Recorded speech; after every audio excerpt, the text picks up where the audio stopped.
How highly effective people speak. How to perform in speaking in order to influence everyone in any situation. Written by Julia Arias and narrated by Orion.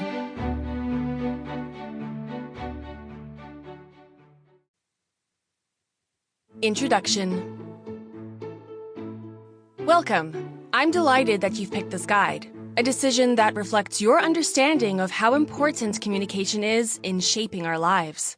By picking up this guide, you've already taken an important step toward unlocking a skill that can improve your relationships, career, and confidence. Together, we'll explore the arts of speaking and how it can transform not just the way you express yourself, but the way you connect with the world. Before we dive in, I'd like to share a little about my journey, my story, and why the production of this audiobook is so close to my heart. I hope that as you proceed, you'll feel the same excitement for speaking and communication that has shaped my life and inspired me to help others discover their voice. Let me start by saying that in my childhood, I've always been a little atypical.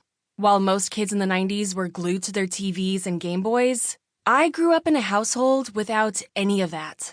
A bold choice made by my parents to encourage the flourishing of my imagination.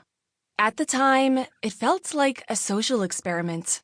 Imagine a kid or a pre-adolescent today without the internet or social media. That was me. Monday mornings on the playground were always an adventure. While my friends animatedly discussed the evolution of their Bulbasaur, the latest cartoons, or the Sunday movies they watched with their families, I stood there, out of sync and unable to join the noise. I've always been a girl with a lot of drive, though.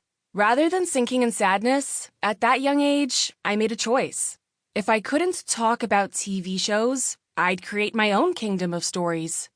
Despite my innate shyness, I started telling stories to my close friend at the time, Betty. Then I expanded to a group of 2, then 5, until I ended up with a small audience of 10 little girls. My imagination became my television.